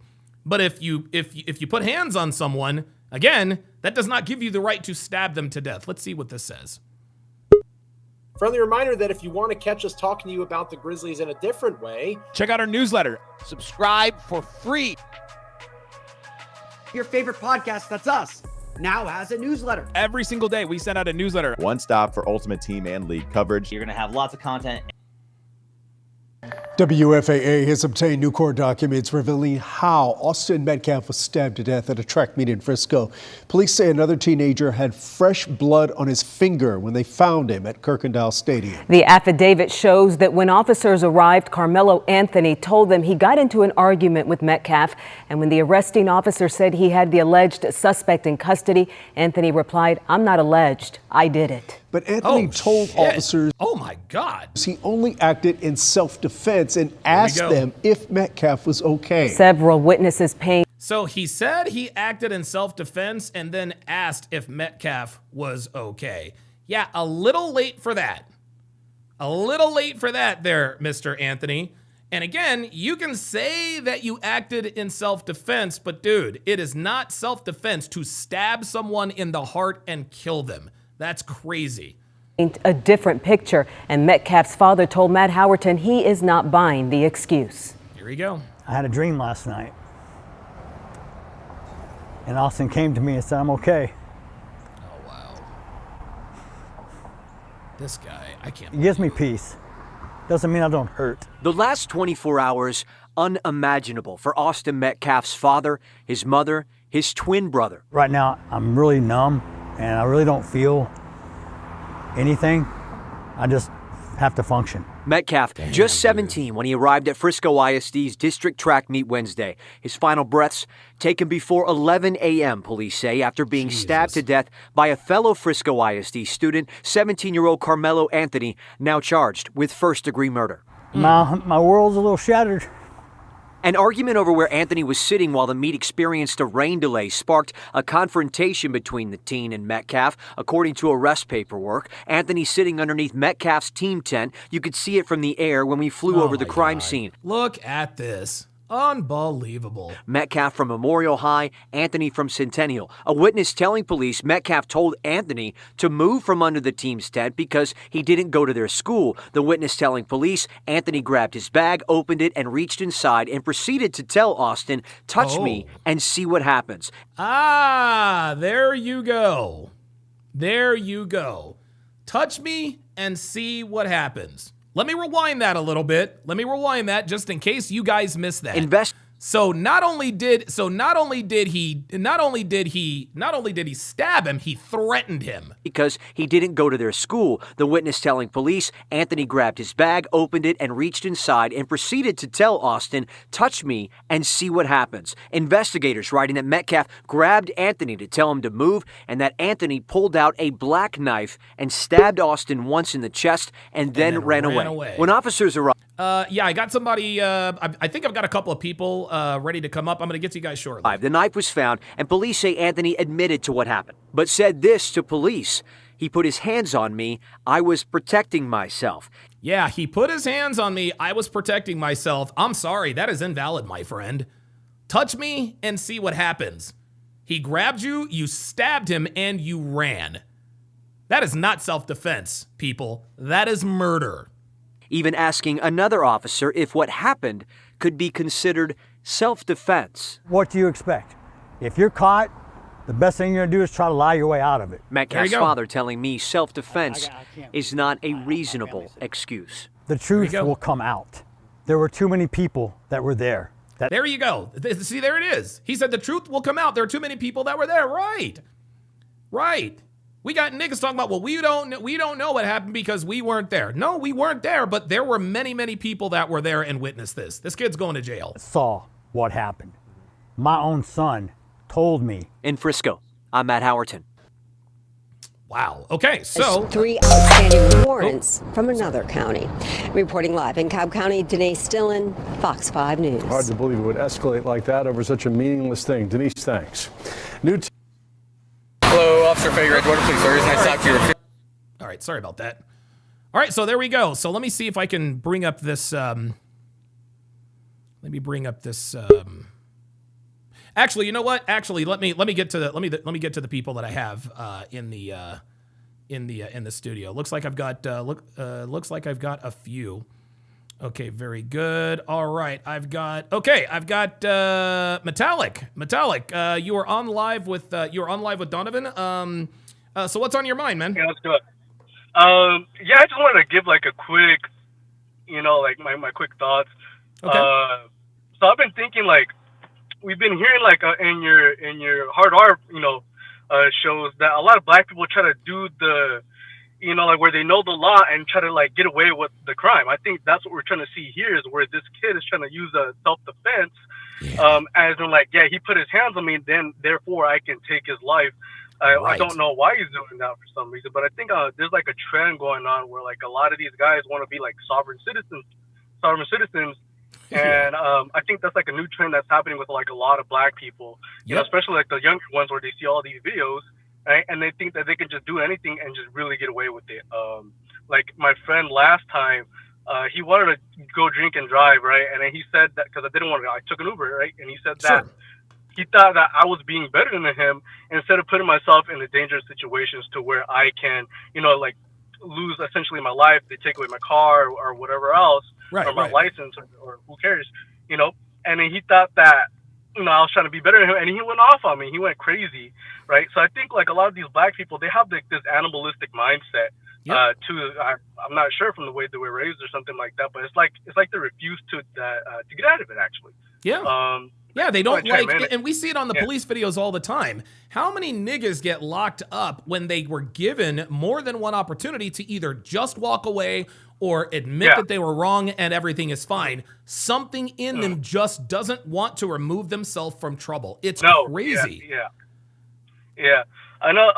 I don't know why. I mean, it's just maybe it's something like I want to say it's from how we were raised, but honestly, not really. Because, you know, I've been through all that stuff too. I was raised in the ghetto and everything like that. I just simply choose to not do that because I remember all my responsibilities I have, right? And instead of putting myself into danger, or if I am, you know, especially with the police, I just give them my ID, give them all the information that they need, and then I go on with my life. And it's that easy, right? They cut me a break. I'm smart enough to be like, hey, I'm taking a break. Appreciate it. All right? I'm out of here. I'm out of here. Right. No, I don't understand it. So we got a comment here, Metallic. Rag90 says, unfortunately, I don't think he is going to jail. What do you think about that? Because there are a lot of people who are like, you know what? This kid stabbed another kid to death. They don't think he's going to jail because of the cult, because of the United States wanting to protect people like this. What are your thoughts? Honestly, I'm kind of like in between. Like I want to say like the justice system is gonna take him to jail, but I also want to say they might not be for as long as it should be. Right. I'm thinking maybe he gets like 9 months in jail or something like that, or he like, you know, maybe a year with the bailout. Right. But let's say if the media makes a big deal about it, he might be able to get away, like maybe with some fines and just got free, honestly, or therapy and some community service. Yeah, dude. It is. So like, these I'm are kind of like on the both sides right here. These are very sad and very, very scary times we're living in, Metallic. Thank you for coming up, man. I appreciate you giving me your thoughts, brother. All right, that is Metallic chiming in. Let's looks like we've got somebody else here. We've got Eric Invocator. Eric, I hope I said that correctly. What's on your mind, man? I just had a quick comment. When I was 10 years old, my dad was robbed by 3 black dudes. And it kind of traumatized me a little bit, so I grew up holding a grudge. But, you know, I grew up, it went away, but the point is that you pretty much represent yourself. You pretty much represent yourself, and then what? Oh, okay. I guess Eric dropped off. Sorry about that, Eric. Looks like he dropped off. No problem. Jump back up, Eric. I appreciate that. Let me jump in here and see if I can find this affidavit. There's that goddamn bunny again. Yo, check this. Oh, wait a minute. That's not it. Oh, wait a minute. Look, there's the bunny again. Unbelievable. Let me see if I can find this affidavit. Let me just read through this. Quickly.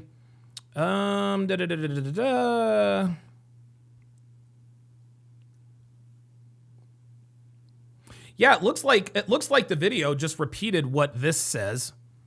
Reportedly grabbing his chest and telling police. Oh, okay. Upon telling him this, the witness told police that Anthony opened his bag and reached inside. Touch me and see what happens, Anthony told Metcalf, according to a witness. Metcalf reportedly then touched Anthony, the witness told a responding officer, and Anthony told Metcalf to punch him and see what would happen. Soon afterward, the witness said Metcalf had reportedly grabbed Anthony to tell him to move, at which point the affidavit continues. Anthony reportedly pulled out what the witness recalled as a black knife and stabbed Metcalf once in the chest before running away. Yeah. See that? That was not self-defense, guys. That was not self-defense, okay? Again, all Anthony had to do was leave. That's all he had to do was leave. Nope. He wanted to do damage. He wanted to do harm. He grabbed in his bag, touch me and watch what happens. Punch me and watch what happens. Da-da-da-da-da-da.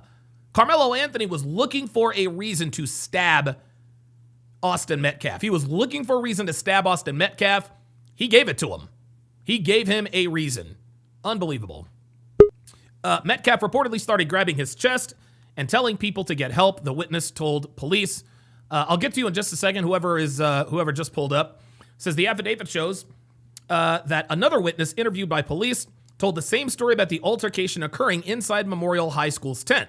In the affidavit, the arresting officer said that when he found 17-year-old Anthony, he reportedly told the officer, quote, "I was protecting myself," before the officer had even questioned him about the incident. See, there you go. Hadn't even questioned him about the incident. I was protecting myself. As the officer was walking Anthony off the track, the suspect further said that Metcalf, quote, had put his hands on him. So Metcalf has already started his defense. He's already started his defense. He put his hands on me. I wanted to get out of there, blah, blah, blah, blah, blah. He put his hands on me, and that's why I stabbed him. And you know, D. Weese says, keep your hands to yourself. Absolutely. But again, if somebody puts hands on you, that does not give you reason to stab them. Because if you were able to stab him and run, then you were able to get out of there anyway. You were looking to get out of there anyway. The officer noticed fresh blood on Anthony's left middle finger while he was in the back seat of the vehicle, the report detailed. The document states that Anthony also reportedly asked the officer if Metcalf was going to be okay while he was in the back seat of the vehicle. Do you see how he's trying to cover himself? I didn't mean to hurt him because I asked him if he was okay. Dude, the jury's going to tear this guy up, man. Or the prosecution's going to tear this guy up. While being escorted to the squad car, Anthony asked an officer if his actions could be considered self-defense. See that? He already knew that what he did was wrong, and he's already looking for an excuse. Hey, is what I did, stabbing some dude in the heart, could that be self-defense? Incredible. According to the affidavit, the knife Anthony allegedly stabbed Metcalf with was later found in the bleachers at the track. Anthony had reportedly thrown it there following the stabbing. See? Anthony knew that what he did was wrong. This kid knew that what he did was wrong. He knew that he had committed a crime and had already started his defense. Part of which was throwing the murder weapon into the bleachers where presumably nobody could find it. Anthony is being held in Collin County Jail where his bond amount has been set to $1 million. There you go. There you go. Wow. All right, let's see who else has pulled up. Oh, Eric is back. Okay. All right, Eric, sorry about that. Looks like your connection got bad. Okay, please continue. Yeah, my bad. That's all right, you're good. And trying not to call. It's all good. I had to pull over. So the point of what I was saying was that I grew up having a grudge against black people. Okay. Because I saw them beat up my dad, 3 of them. Yeah. And, you know, the point is that you represent yourself and your people in the end. Yep. And, yeah, I grew up, and in my business, I dealt with some successful black individuals. Right. Who conduct themselves very well. So my mind ended up changing, but still, you know, I'm never going to forget that. And, you know, I hope everybody realizes that you don't just represent yourself, you represent you and your people. That's right. So any thoughts on that? No, listen, I totally agree. And this is another difference between black people and niggas. Black people understand that when we are, dude, this is black people, white people, Asians, everybody. Just like you said, I agree with you. We're representing not only ourselves, but we're representing our people. Niggas don't care that they represent us black people. They don't care. And this is one of the many reasons why they misbehave. They don't care how people, they don't care that, it's funny, they'll say, well, we don't care what people think about us. Yet when people show obvious signs of them being afraid of them moving to the other side of the street, you're racist. No, they're not racist. This is simply pattern recognition. We see people like you committing crimes in these situations. And so I'm going to remove myself from that situation. So yeah, you had a bad experience, you know, with a few niggas who beat up your dad. Listen, man, you're human. That's how it is. I'll give you the last word. Thanks, man. The Mexican community had that same problem. I was robbed by Mexicans.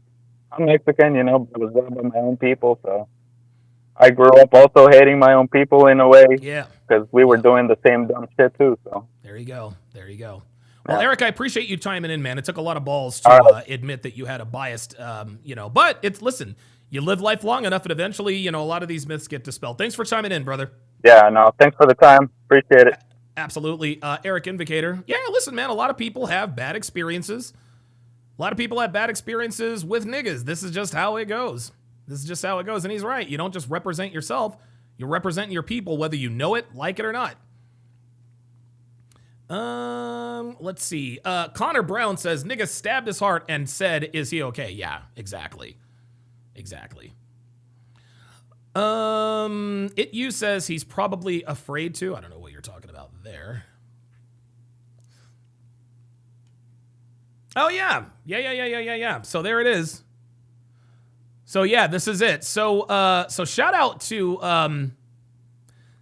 Shane for sending me this particular article.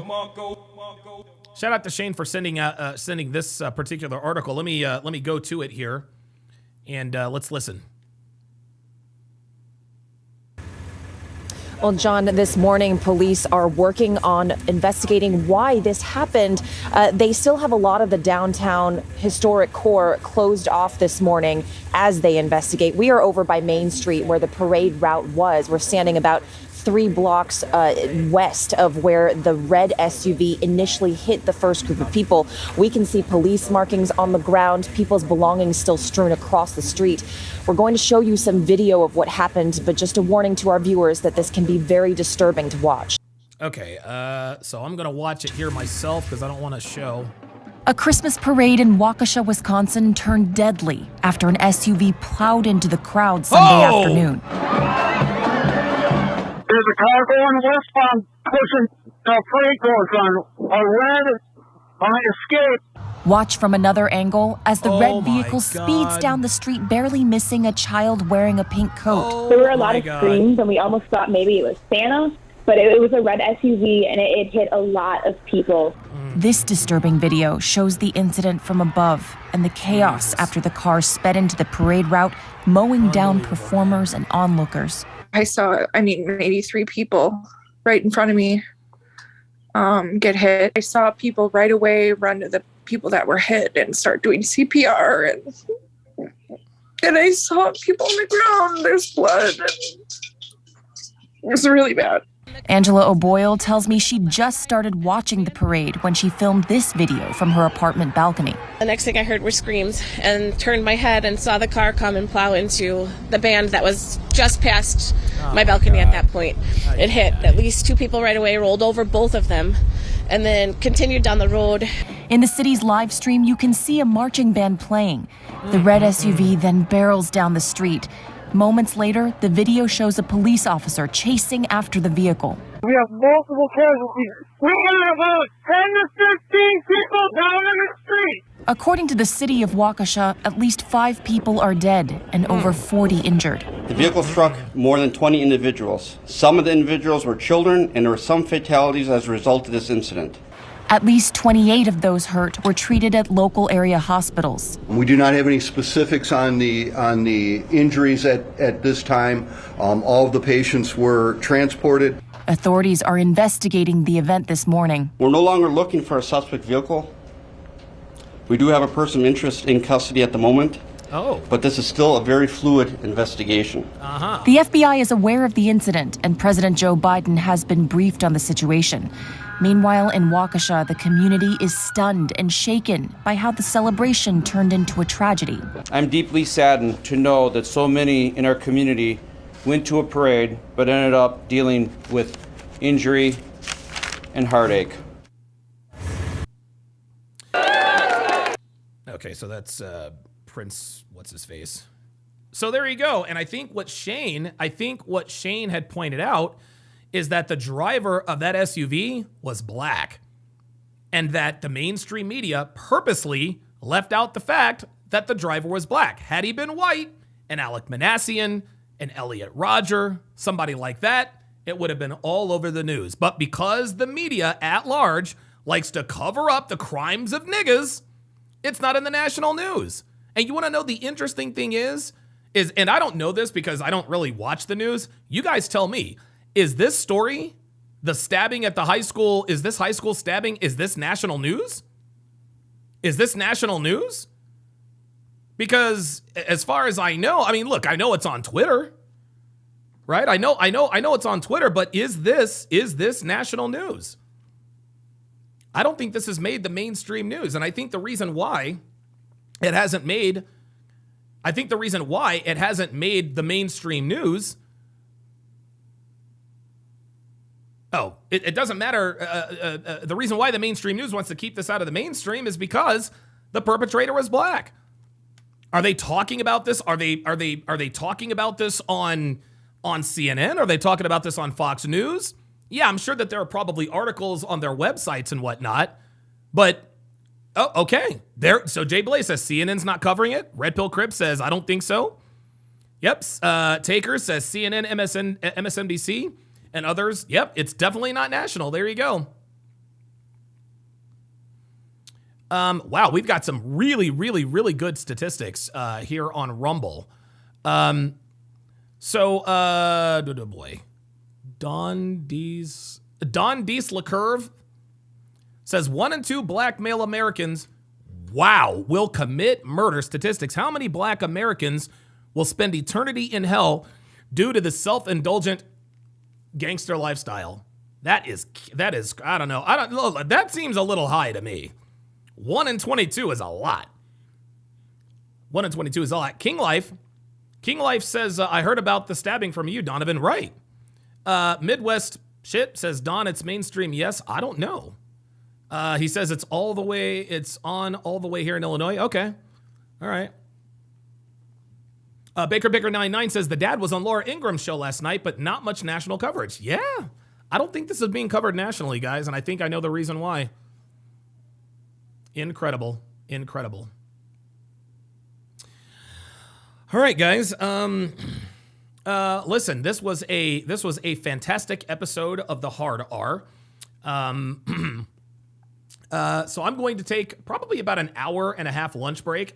I'm going to be right back here at 2:00 p.m. Pacific Standard Time. That's in roughly an hour and 20 minutes. And we'll do TSR Live. We'll do TSR Live. You guys, normally I do TSR Live in the morning, then I do the Hard R in the afternoon, but today we have reversed it. I'm going to be reacting. I'm going to be reacting to the latest episode 49 of Pop the Balloon or Find Love. Also, we're going to react to a loyalty test. We're going to be reacting to a loyalty test. So, thank you guys all very much for tuning in. I'll see you guys in roughly an hour and a half. Take care.